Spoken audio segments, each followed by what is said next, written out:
সরকারকে বারে বারে মিনতি করে বলবেন আমাকে কিছু দিয়েন না, শুধু আমার নীতিটা ঠিক করে দেন, এই কাজটা করে দেন, বাকিটা আমরা সামাল। তাহলে আমাদের বাঁচোয়া, তাহলে আমাদের বাঁচোয়া। যে সরকারের কাছ থেকে কিছু চাইতে আসে তাকে সন্দেহের চোখে দেখবেন, তাহলে জিনিসটা টের পাবেন। একই কাজে আমি নিজের মতো করে বলি, এটা কেউ হয়তো সিরিয়াসলি নেয় না। আমি বলি যে সরকারি কর্মচারী 5 বছরের বেশি সরকারে থাকা ঠিক না, কেন তো তার মন একটা কাঠামোর মধ্যে ফিক্স হয়ে গেছে, এর থেকে বেরোতে পারে সে।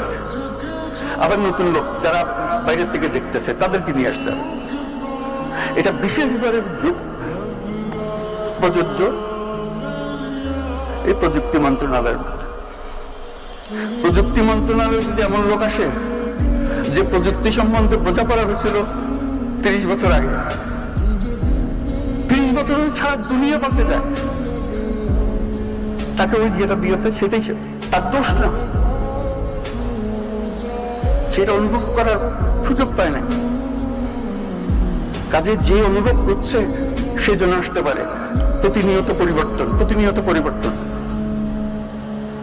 নীতিতে আসো, নীতি ঠিক করো, নীতি বাস্তবায়ন করো, যেটা মানুষের কাছ থেকে আসবে সেটাকে দিয়ে দাও। কাছে সেই জিনিসটার দিকে প্রযুক্তি এত দ্রুত, ওই যে বললাম মেয়ের চাইতে ছেলে মেয়ের চাইতে বাবা মা অবসলিট হয়ে যাচ্ছে, ইরেলেভেন্ট হয়েছে, দাদা দাদি আরো ইরেলেভেন্ট হয়ে যাচ্ছে। সরকারের কথা চিন্তা করে, সরকার কত ইরেলেভেন্ট হয়ে যাচ্ছে। হাসি পায়, পুরোনো বস্তা খাইতে সে নিয়ম নীতি নিয়ে আসে, এটার উপরে সংশোধন করতে হবে, মূলটা পাল্টায় না।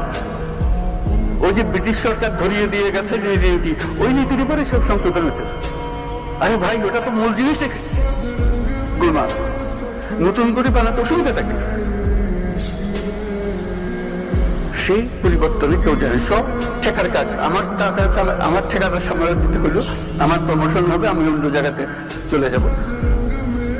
রাজনীতিবিদও তাই, আমার মেয়াদটা কাটিয়ে দিয়ে আমি আবার পুনর্নির্বাচিত হলেও হলো, এই হলো ব্যাপার।